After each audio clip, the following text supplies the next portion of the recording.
I understand that we have on the phone with us James Bobo Fay, star of Finding Bigfoot. The guy can't go through an airport anymore without being besieged. He's signing autographs, meeting the peeps, and all the fans of Finding Bigfoot on Animal Planet. Bobo Fay, what an amazing guy, and what a great life he's living. Bobo, are you on the line with us? Yeah, I am. Hey, it's great to talk to you, my friend. You may not even remember this with all of the contacts and the constant busyness of your life now that you become a cable star, and congratulations on that. I say, hey, I've talked to that guy when I watch the show religiously as I do. But, Bobo, I remember when I was working on the old Lou Page show, they're on another station here in Seattle, and we were talking to 3 or 4 guys about Bigfoot, and we asked if they knew somebody who could do a call, which we're not going to ask you to do today. We can watch you on TV, and you do them all the time and beautifully. But I remember you kindly consented to come on the show, and you did a Bigfoot call, and we got to talk to you a little bit. And so what a joy it was to see Finding Bigfoot take off the way it has, and here our friend Bobo becomes a big cable star. I'm really happy for you. Thanks, yeah. I remember calling in. I don't really do too many interviews. I usually just pass on them, but I got a message from Yams just now saying he and Mel were going to be on, so couldn't pass up that opportunity. Well, that's wonderful. Bobo, let me ask you this question. I know you don't have long. We're grateful for the call today. You're a gentleman born and raised in Manhattan Beach, California. Now, that's not Bigfoot country, Bobo. No. So what happened in your life, being born and raised in Manhattan Beach, trendy spot in Southern California, and then you become a woodsman and a Bigfoot, first a fanatic, and then an expert capable of doing these calls and leading expeditions. How did that happen for you? Yeah, I grew up down in Southern California, like about the least squatchy place you could go in America, and I was like a surfer, skate punk guy. But I saw the PG film when I was about 5, and then Legend of Boggy Creek, and Mysterious Monsters, all that, and Leonard Nimoy, In Search of It. I was just hooked. I got every book as he mentioned, like John Green's books and Nate Pierre, whatever books were available, I'd read. There wasn't a lot, really. There was only a few books back in those days, but I was obsessed with it since I was real little. And we had access to a cabin up in Big Bear. We'd go up there, and it was probably about 1976, 77. I saw the newspaper there was a Bigfoot sighting, and that it seemed like more real. Like, wow, I could really see one. But I'd always looked for one and was always listening, but. It wasn't until I got out of high school and did some junior college, I transferred up to Humboldt State University up in Northern California, up the county where Bluff Creek is. And I went to school for a year, then took off and went logging. I ended up logging with some Native Americans and just other, outdoorsmen, and started picking stuff up and just spending time out in the woods. And that was in the 80s, and just started following up on Bigfoot reports back then. Bobo, this is Suzanne.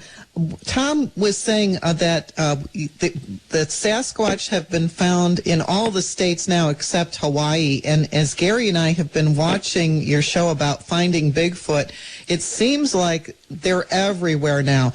Did you find the evidence of Bigfoot somewhere that really surprised you in the 48 contiguous states where you thought they'll never be here, and then it turns out that there was a lot of sightings? Well, there's not a lot of sightings in some places. Probably the place I was most shocked was the 2 places I was surprised the most would have been out in central, Oklahoma. We went out there, and now I'm not so surprised. Like right now we're in Kansas, and this is probably the lowest density population of Sasquatches in the lower 48, so we're going to have a big challenge finding them this week. But Rhode Island, I was real surprised. But when you get to Rhode Island, when you really get there and cruise around the place, everyone's along the seaboard. There's these huge swamps and forests that go behind that connect up into Massachusetts and Connecticut. So that was surprised that they were in there. We actually heard some knocks and stuff here in Rhode Island, so that was pretty surprising. But now I'm not really surprised anymore. But people think we just show up and we you must be faking it or this or that. But we're in contact with a network with different Bigfoot organizations all over the country.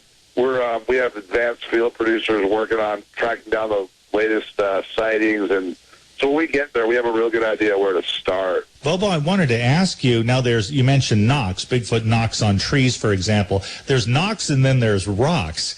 Can you recall a specific incident when you felt rather threatened, rather directly threatened by a Bigfoot throwing rocks in your direction? Because I understand they do that as if to say, get off my turf. Yeah, I had one scary night up in Bluff Creek. I was with a guy named Manny. He was a great squatcher. He actually recently passed away last year. He was out doing a full year in the woods by himself, and he broke his leg and died of exposure in Oregon last winter. But him and I were out at Bluff Creek one night, and I can't remember, it's been so long now, and I've had so many different nights out there, different stuff. Anyways, it threw a boulder off the top of a cliff that's, I don't know, probably 100 feet or 80 feet high, and we could hear it come crashing through the winds. It didn't come close to us, but it landed in the creek, and where it landed in the creek was about 3.5 foot deep, and the boulder was like the size, like a real, like one of those real big old deep set TVs. Like the boulder had to weigh 400 pounds or something, and it's a street cliff, so I didn't have to throw it that far out for it to, get it far enough out where it was had the momentum and trajectory to land in the creek, but it hit the creek and it displaced the water so hard, so fast, it was like a meteorite or something. We could hear it hit the gravel and the rocks in the bottom of the creek at about a 3 or 4 foot deep spot. We go through that creek every day, and there was this huge boulder there the next morning. And I mean, it didn't come within 50 feet of us. The water flew up and hit around camp near where we were. And like we were walking around with flashlights shut up in the trees. There was water splashed up, like 30, 40 feet high. Like you could see, water dripping down.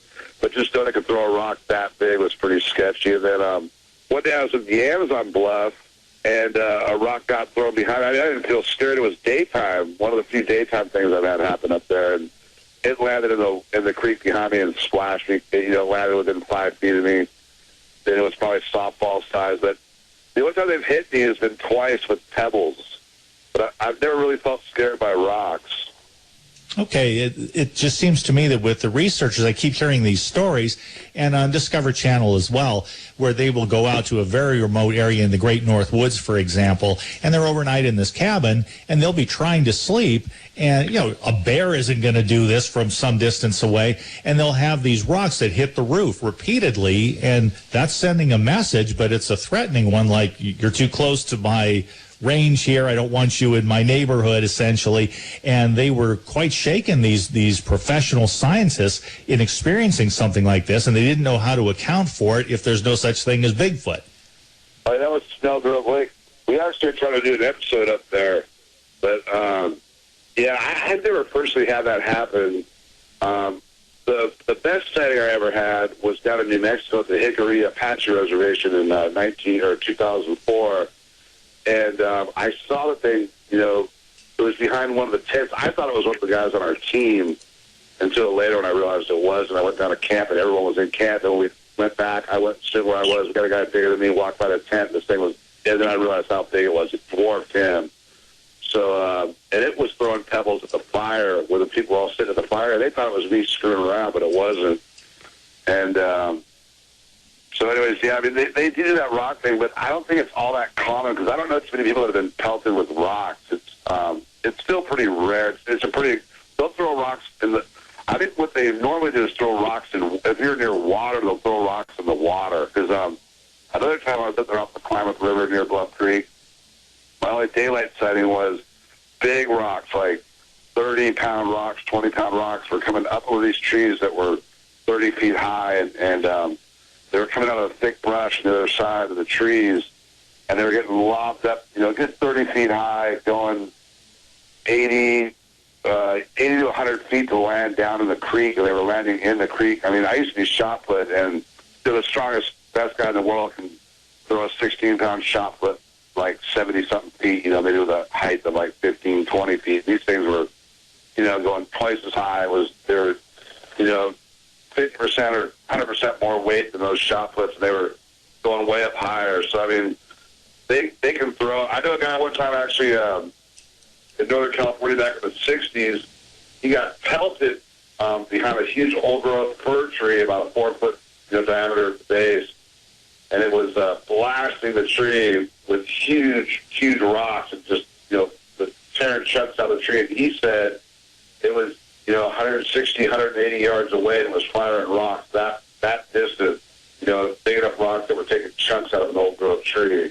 Bobo, do you think that we're closer now to actually getting much more definitive evidence? I know there's photographs and there's videos and bits and pieces here and there of the puzzle, but do you get a sense that we're on the verge of actually making a connection, shaking a hand or, getting up really, really close like that? I think some people have personal connections like that, but whether scientists are going to have that kind of connection, I don't know. I thought we were really, really close here recently, but it's looking like maybe we weren't. There's a couple DNA studies going on, and you hear different reports. I'm not sure exactly what's true, but there may or may not be a breakthrough in that coming fairly quickly. But I have no doubt it's going to happen. I mean, I've seen them. I know they're real. So they're physical beings, so they leave evidence. So it's just a matter of time until it gets proven. And we're certainly hoping for that, and I hope that it's happening live on Finding Bigfoot as you're filming, Bobo, because after all the time you've put in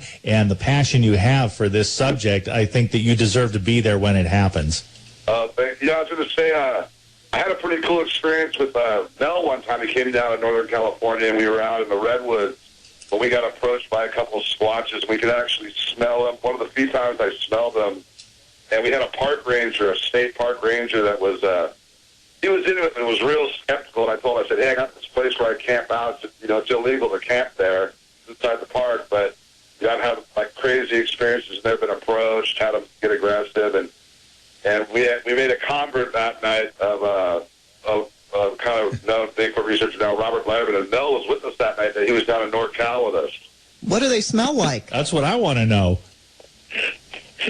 Not too good. Yeah, and also they like you hear they stink. And we recruited Mel real hard to be one of the cast members on Finding Bigfoot, but he has a young daughter, Charlie, and he didn't want to leave his family up there in the res, so he stayed. We actually recruited Mel real hard to be one of the team members on the show. Well, it's great to have this Native American perspective. We'll be getting back into that with Mel here in a moment, because there is such a strong heritage of Sasquatch fitting into the natural order, Bobo. And I think being a white guy like me, there for you to go and explore this and to try and have a naturalistic appreciation for Bigfoot or Sasquatch is important, because if you look at Native Americans, where the generations have kept an oral tradition alive, Bigfoot, as we've come to know him, or Sasquatch, is part of the cosmology, part of the understanding of life processes and nature itself. And for us, I think it's still, and Finding Bigfoot does take a very serious scientific approach. But I think in the popular consciousness, maybe you'll agree, Bobo, that